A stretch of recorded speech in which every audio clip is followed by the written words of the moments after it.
change the noisy neighbors to the east. We can't change their mentality, we can't change their ambitions. Elena Voloshyna acknowledged this fact earlier on, mentioning the very hot conflict which is going on in Donbass, where Ukrainian soldiers are dying every week protecting their territorial integrity from the Russian aggressor and their local proxies. Now, as the election approaches, various parties are talking about a reintegration of Donbass after the elections and talks with Russia.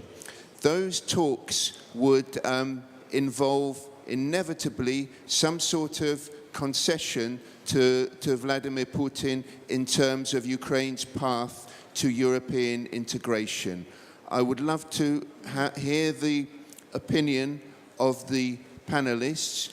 What would be the attitude of foreign investors to a country which was at peace, but was perhaps sacrificing some of the European integration process and reform that's recently been made? Very good question. I think it gets to the heart of something that we need to address.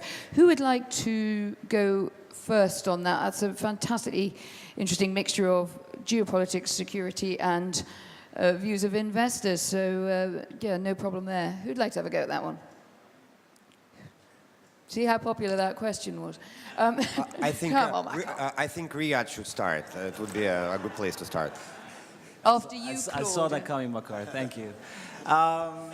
Look, I'm not going to comment on the politics because you know it's not my area of specialty, so I can't really comment on that. But I guess I'll just make some observations on how the outside world will look at this. People definitely want a stable Ukraine. So it's not good to have a war in the east. It's not good to have a war at all.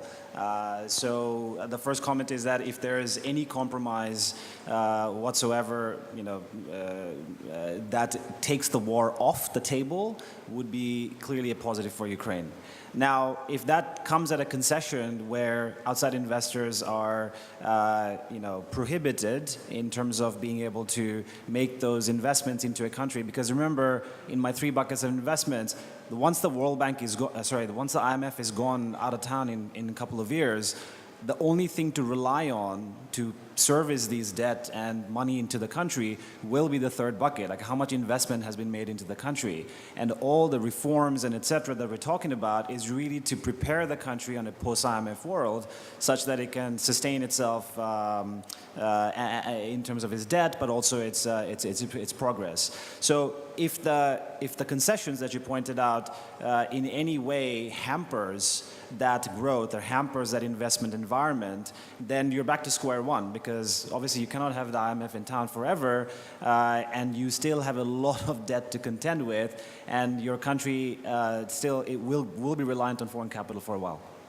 Yulia, that's a very difficult question. It's a question people in Ukraine would wish they didn't have to contend with it, but may nonetheless be a decisive one, which is, do you in the end have to make some sort of trade for the reintegration of Donbass against European integration and the westward-leaning instincts, particularly that we've seen in the last few years? What do you think? It's really a hard question, and I think from the outside perspective, we already heard that, of course, any kind of the peaceful solution for the Donbass is a kind of the good signal, and of course, for investors, it eliminates one of the risks, and it's of course a positive thing.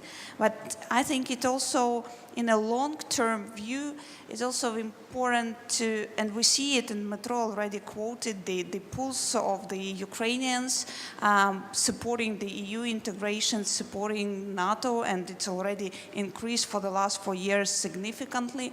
And of course, it's also in order to proceed with the reforms, in order to encourage the government, and also being this reform popular among the Ukrainian population, the EU integration and this